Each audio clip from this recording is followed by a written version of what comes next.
हमारे साथ जुड़ने के लिए चैनल को सब्सक्राइब जरूर करें और बेल आइकन का बटन जरूर दबाएं। नमस्कार साथियों, स्वागत है आपका। मैं एस्ट्रोलॉजर सुधीर कुमार। साथियों, आज हम बात करने वाले हैं कि आपकी जन्म पत्रिका में विवाह का योग कब है। आपके बच्चों की जन्म पत्रिका में विवाह का योग कब है, उनका विवाह कब होगा। विवाह होने में यदि कुछ दिक्कतें आ रही है, कुछ परेशानियां आ रही है, तो उनको किस प्रकार से दूर किया जाए। और साथ ही हम जानेंगे कि विवाह के बाद वैवाहिक जीवन कैसा रहने वाला है। साथियों, किसी भी व्यक्ति के द्वारा, किसी भी माता पिता के द्वारा अपने बच्चों के बारे में जो सबसे महत्वपूर्ण प्रश्न पूछा जाता है वह यही होता है कि हमारा विवाह कब होगा, हमारे बच्चों का विवाह कब होगा, जो लड़का या जो लड़की मिलेगी उसका नेचर कैसा होगा, हमें किस दिशा में अपने बच्चे के लिए संबंध ढूंढना चाहिए, ससुराल पक्ष कैसा मिलेगा, जो लड़का मिलेगा वह नौकरी करेगा या व्यवसाय करेगा। और भी कई प्रश्न होते हैं जो किसी व्यक्ति के द्वारा पूछे जाते हैं अपने बारे में या अपने बच्चों के बारे में। साथियों, बीइंग एन एस्ट्रोलॉजर, एक ज्योतिष होने के नाते, एक पंडित होने के नाते हमारे समाज में हमारी एक बहुत ही महत्वपूर्ण भूमिका होती है। हम जो राय देते हैं, हम जो एडवाइस देते हैं, सामने वाला उसी के आधार पर एक निर्णय लेता है, एक डिसीजन लेता है।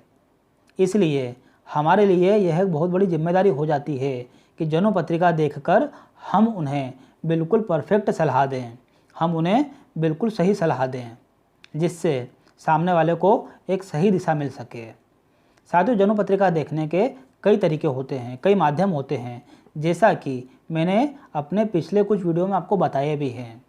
मेरा जो एक्सपीरियंस है, जो 14 साल का अनुभव है, उसके आधार पर मैं यह आपको कहना चाहूँगा कि कृष्ण मूर्ति पद्धति एक ऐसा तरीका है, एक ऐसी विधा है जिसके द्वारा हम किसी भी घटना को बहुत ही बारीकी से सटीक तौर पर जान सकते हैं।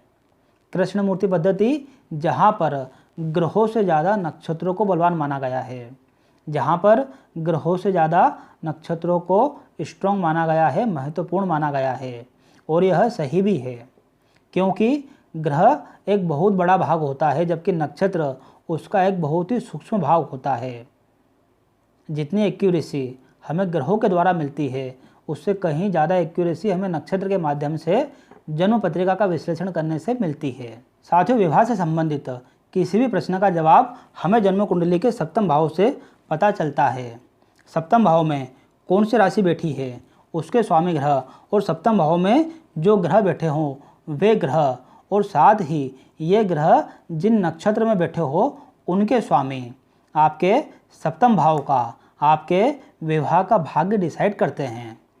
हमें विवाह से संबंधित सभी प्रश्नों का जवाब इन्हीं ग्रहों के माध्यम से देखने को मिलता है। अब इस बात को हम एक उदाहरण से पूरी तरीके से समझेंगे। साथियों, जन्म पत्रिका में जो सप्तम भाव का उप नक्षत्र स्वामी होता है, जी हाँ साथियों, उप नक्षत्र स्वामी, जिसे इंग्लिश में कहते हैं सब लॉर्ड, यह नक्षत्र का भी 9वां हिस्सा होता है। मतलब जितनी एक्यूरेसी नक्षत्र में होती है उससे 9 गुना ज़्यादा एक्यूरेसी आपको उप नक्षत्र में देखने को मिलती है। और जन्म पत्रिका में सप्तम भाव का यही उप नक्षत्र स्वामी होता है जो आपके विवाह का भाग्य डिसाइड करता है, विवाह के बारे में हमको सटीक जानकारी देता है। अब हमारा प्रश्न है कि विवाह होगा या नहीं होगा। इसके लिए हमें यह देखना होगा कि सप्तम भाव का जो उप नक्षत्र स्वामी है वह यदि दूसरे भाव का सूचक हो, वह यदि 11वें भाव का सूचक हो, इसका मतलब है कि आपकी जन्म पत्रिका में विवाह का योग है। अब विवाह का योग तो है, पर क्या विवाह होने के बाद जीवन खुशहाल रहेगा? इसके लिए हमें यह देखना होता है कि जो सप्तम भाव का उपाधिपति है वह यदि 9वें भाव का सूचक हो, 11वें भाव का सूचक हो, लग्न का सूचक हो, तीसरे भाव का सूचक हो और पंचम भाव का सूचक हो। यदि सप्तम भाव का उपाधिपति इन भावों का सूचक होता है, इन भावों को रिप्रेजेंट करता है, इन भावों को निर्देशित करता है, तो समझ जाइए कि आपका वैवाहिक जीवन अति सुंदर है। आपको वैवाहिक जीवन में कभी भी कोई दिक्कतें, कभी भी कोई परेशानियां नहीं देखने को मिलेगी।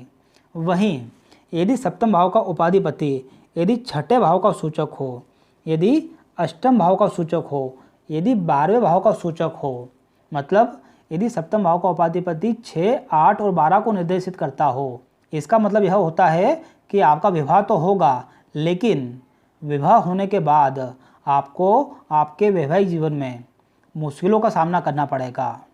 आपको आपके वैवाहिक जीवन में कुछ दिक्कतें आएगी।